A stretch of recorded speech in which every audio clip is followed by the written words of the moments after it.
रुक्मणी समेता पंढरीनाथ,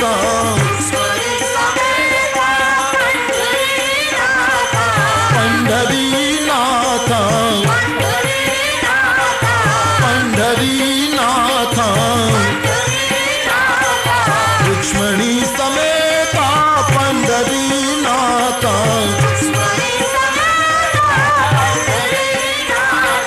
रुक्मणी समेता पंढरीनाथ,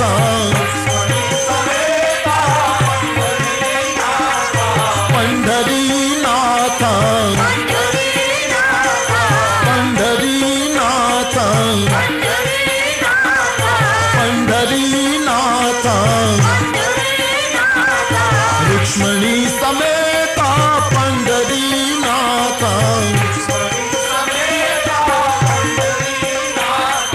रुक्मणी समेता पंढरीनाथ,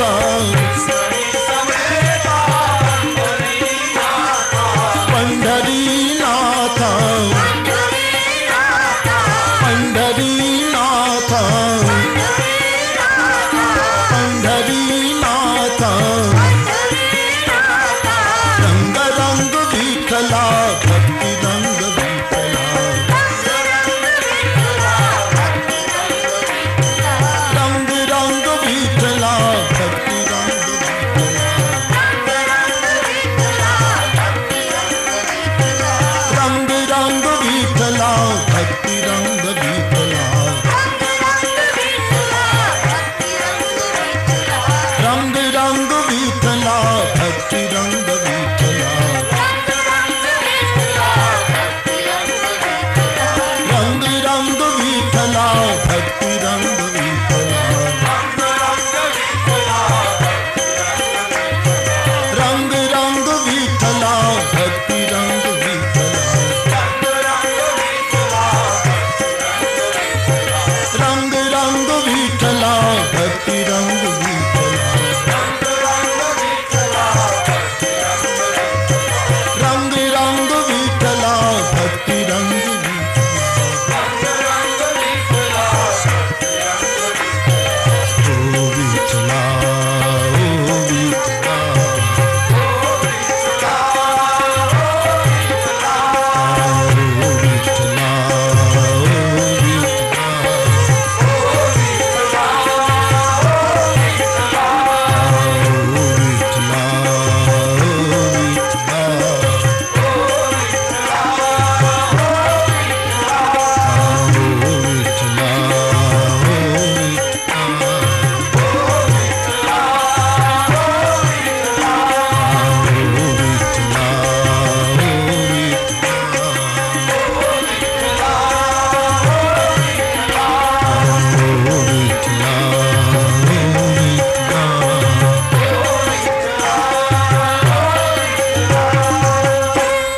रंग रंग पांडुरंग रंग विठला, रंग रंग पांडुरंग, ओ रंग रंग पांडुरंग रंग विठला, रंग रंग पांडुरंग, रंग रंग पांडुरंग रंग विठला,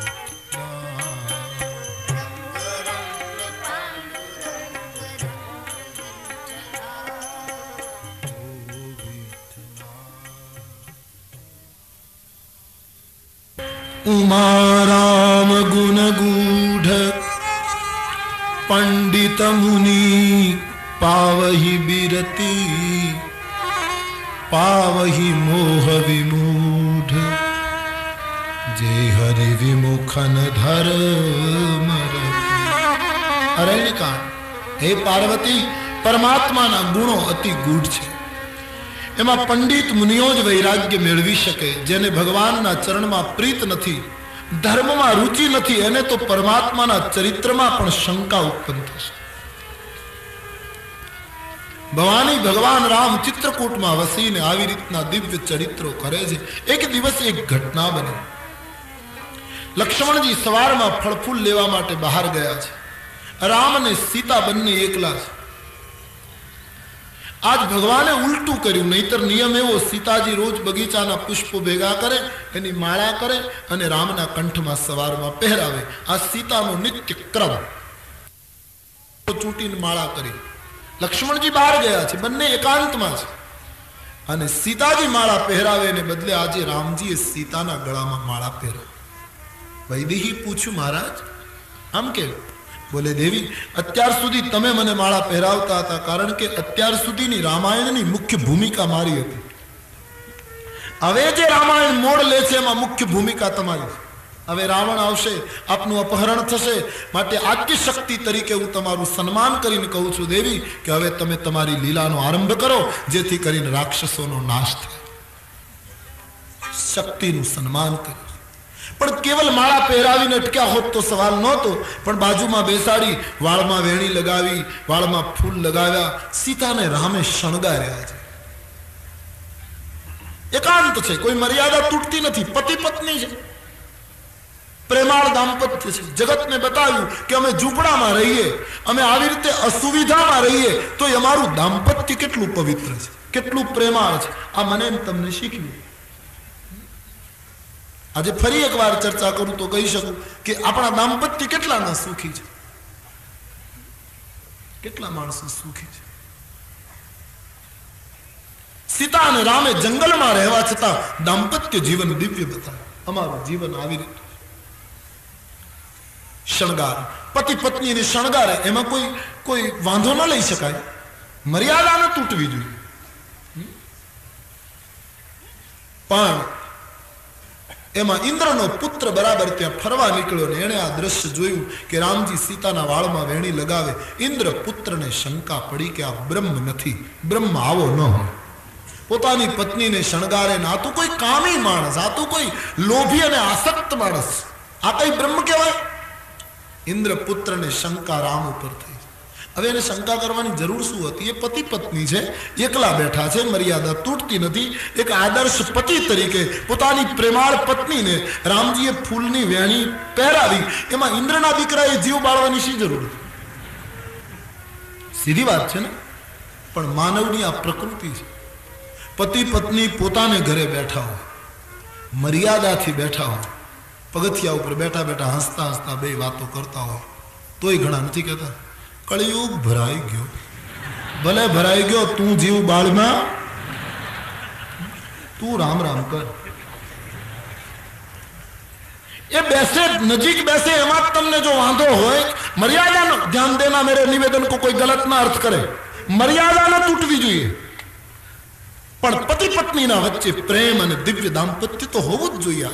આજે દાંપત્ય દુર્ગંધ મારે છે સમાજ। કેટલા માણસો સુખી છે દંપતી તરીકે। અમારે સૌરાષ્ટ્રમાં એમ કહેવાય કે વાઘરી કોમના જે માણસો, વાઘરી ભાઈઓ જે દાંતણ કાપે અને દાંતણ વેચે, એમાં એક વાઘરી યુવાન પરણેલો એ દાંતણ કાપે અને એની પત્ની ફાટેલી ચૂંદડી પહેરેલી અને નીચે બેસીને દાંતણ સરખા કરે। સાંજે એ બજારમાં વેચે ને એમાં એનું ગુજરાન ચાલે। એમાં વરસાદ પડવા માંડ્યો। હવે દાંતણીઓ જે બાવળ હોય એની નીચે ઊભા રહેવાથી કઈ વરસાદને રોકી ન શકાય, બિલકુલ પલળી જ જવાય। પણ પેલો નીચે ઉતર્યો, વરસાદ પડવા લાગ્યો એટલે પહેલી એની સ્ત્રી એ પોતાના પતિ ઉપર પોતાની ફાટેલી ચૂંદડી આમ રાખી, બે જણા પકડી રાખી અને બે જણા બેઠા બેઠા વાતો કરે। આપણે કેટલા સુખી છીએ। જેને આટલું નહીં હોય એનું શું થતું હશે? આનું નામ જીવનની મજા, આનું નામ જીવનની સુગંધ। દાંતણિયા બાવળની નીચે એક ચૂંદડી ઓઢીને પલળતા પલળતા બંને જણા એમ કહે કે જેની પાસે કાંઈ નહીં હોય એનું શું થતું હશે? આનું નામ દાંપત્ય। અને આજે સમાજને બધું છે તો એ દાંપત્ય તમે જુઓ। કોઈએ બહુ સરસ કહ્યું કે માણસનું જીવન એવું થઈ ગયું કે પરણે પછી 1 વર્ષ એવું જાય, પતિ બોલે ને પત્ની સાંભળે। આ લગભગ બધાના અનુભવ હોય। પહેલું વર્ષ એવું જાય, પતિ બોલે ને પત્ની સાંભળે, પછી બીજું વર્ષ ઉલટું થાય, પત્ની બોલે ને પતિ સાંભળે, ત્રીજું વર્ષ સાવ જુદું, બે જણા બોલે ને પાડોશી સાંભળે। આવા કંગાળ દાંપત્ય લોકોના થતા જાય। પતિ પત્ની નું એક આદર્શ જીવન અહીંયા બતાવ્યું છે। સીતાજીના વાળમાં વેણી લગાવી ઇન્દ્રપુત્રને શંકા પડી છે, કાગડાનું રૂપ લઈને રામની કસોટી કરવા આવ્યો, ચાંચ મારીને ભાગ્યો। તુલસીદાસજીએ ઇન્દ્રના પુત્રને કાગડો બનાવ્યો। કોઈએ ગોસ્વામીજીને પૂછ્યું કે તમે એને કાગડો કેમ બનાવ્યો? ગોસ્વામી કહે, બીજાના સુખી જીવનમાં કારણ વગર જે ચંચુપાત કરે એ કાગડો જ બને, એ કદી હંસ ન બની શકે। કાગડાનું રૂપ લઈને આવ્યો, ચાંચ મારીને ભાગ્યો, લોહીની ધારા નીકળવા લાગી।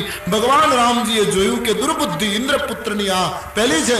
ભગવાને તણખલાનું બાણ પોતાના ધનુષ્ય પર ચડાવી અને જ્યાં મંત્રોચ્ચાર કર્યો અને બાણ છોડ્યું ઇન્દ્રપુત્રની પાછળ। પ્રેરિત મંત્ર બ્રહ્મ સર ચલા ભાગી બાયસ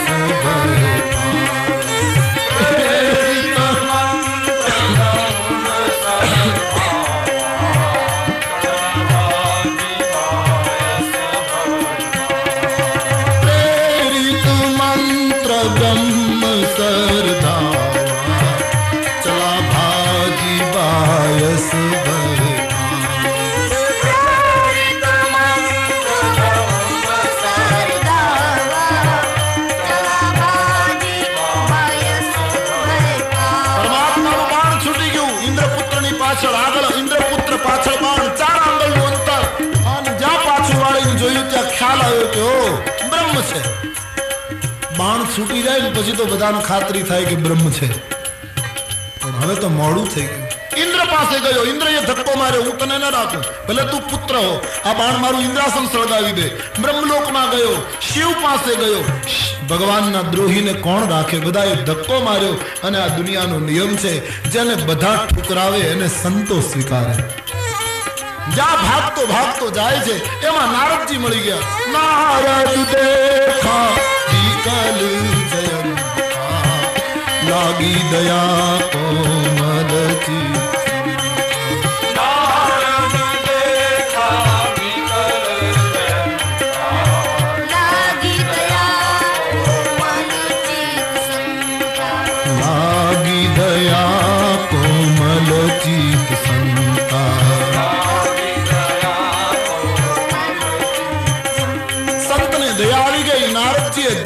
इंद्रना पुत्र ने अटकायो। हे जयंत, शू छे? बापजी आपना प्रतापे आ बाण अटकी गयो छे, नहीतर आ बाण हमणा मने मारी नाखशे। मैं भूल करी।